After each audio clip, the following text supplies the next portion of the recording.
Hey, this is Tyler. I'm helping Ryan out today with his Mach 1. He just got it back from the AC job, and they kind of messed him up real quick. He was driving it last night, started overheating at the stoplight, and he thought his engine was ticking, but it was really his clutch fan. So we're going to replace a new one. I'm going to show you how to do it real quick. First off, you got to drain the reservoir out, so get a bucket or something if you want to resave your antifreeze and you don't want to spill it on the ground. Just a simple clamps. They're kind of hard to get to, but if you take this one off first and unbolt it, you can get to it real easy. And then take these 10.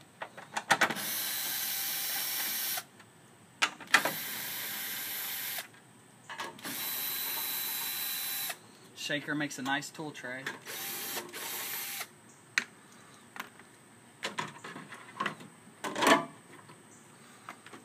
Yeah, see right here? The fan started, this thing got so hot that it expanded and started eating into the fan. And it's actually cracked in half. I don't know if you can see that. He called me up scared. He thought his engine was ticking. We ran over there, took this apart, and luckily it was only this. But this is his only car, so we had to get a fan quick. So last night on Craigslist, we managed to pick up another reservoir for like 20 bucks. This is off of 2000. 99 to 2000 has a sensor, but it doesn't matter. We're just not going to plug that thing in. And we got the fan from Advanced Auto for $200 because Ford wanted $400 for it, and it would have took a week to get in, so we couldn't do that. And off that 2000 GT last night, we couldn't get the fan because they're different. They're a lot fatter. So then you just want to take these plugs off. Now our new fan has all this new harness, so you can keep that because it's not broken, but you don't want to break anything you don't have to. So just move all these wires out of the way. Unplug these sensors. Then you got an 8mm right here. Right here. I don't know if you can see that. You got another one on the other side. Now if your car's just running hot anyway, you can just, and you don't think your fan's working, if you get the SCT tuner, you can have the fan working at any temperature you want. So we're just going to put the fan on the whole time because he's had problems with overheating before. Either the person didn't burp the radiator or something. So let's just get this off. It's a real tight one, but you get that last 8mm out with I use a swivel and a long extension. And you just got to take the right side out towards the battery out first. Lift it up. Gentle. You don't want to hit your radiator because then you'll be spending another 300 bucks. And that's our fan.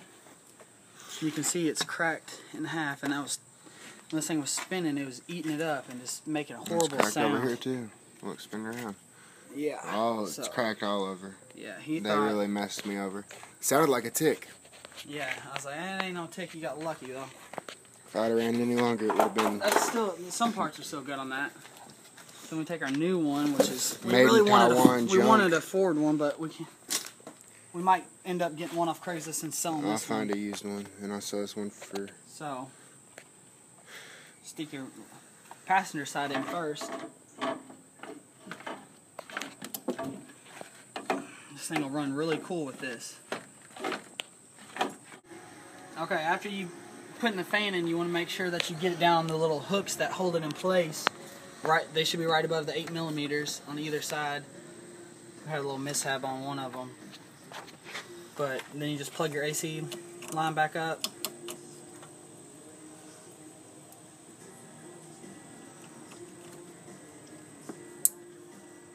And then your new wiring harness into your car wiring harness. Snaps right in. Alright, now you want to put this, the easiest way to do this is to get this bottom hose first. Get it started and then put it on the brackets. Alright, so you get this hose on, which is really, really hard, but it's a lot easier if you do that one first. And then you got this baby hose. Don't forget that.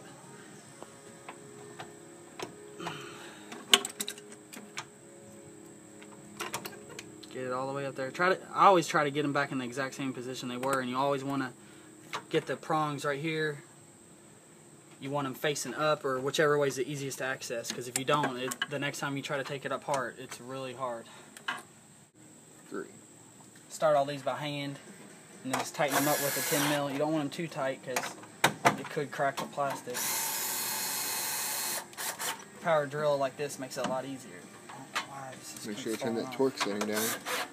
Alright, those are good. Sturdy. That sensor's unplugged because it's off of 2000, but no. Alright, after you get that back on, you can just restrain your old antifreeze. And I would suggest buying some of this water wetter. I put this in my 03 and it runs a lot cooler. You can actually put it in your intercooler too and get more horsepower on the dyno, and you can actually tell the difference. So I would definitely add one of these. About $10 at AutoZone or Advance Auto or anywhere. Alright, we're testing out our new Mach in radiator reservoir thing. Let's the funnel thing. Let's see. We're just using that rag, lint free, just to filter this. So I don't have any filters over here. They're all at the shop. Okay, after you get that water in there, or antifreeze, you want to start the car up so it burps properly.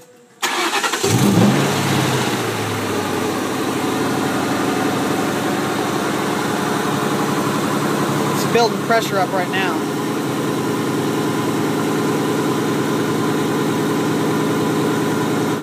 Alright, after you do that, check for any leaks. Let the car fully warm up. You don't want it to warm up and then have a leak somewhere. So make sure no air bubbles are in it so it won't overheat on the way. So we're going to clean up, put all the tools up, and then go for a test drive.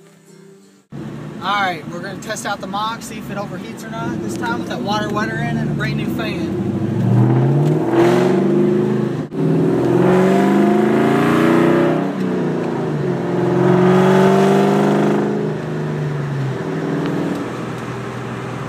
Test driving the Mach 1, it's fully up to temp.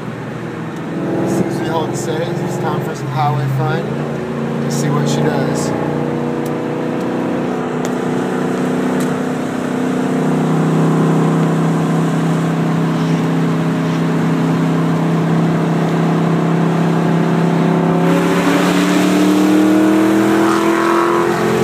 She cools a lot harder with that fuel filter that we changed. It was clogged up. Has a lot more throttle response now. Well, we got everything running good on Ryan's 03 Mach 1, so you guys subscribe to us, like us, and keep tuned because we're getting ready to switch out the power steering reservoir. So if y'all want to know how to do that, keep tuned. Thanks.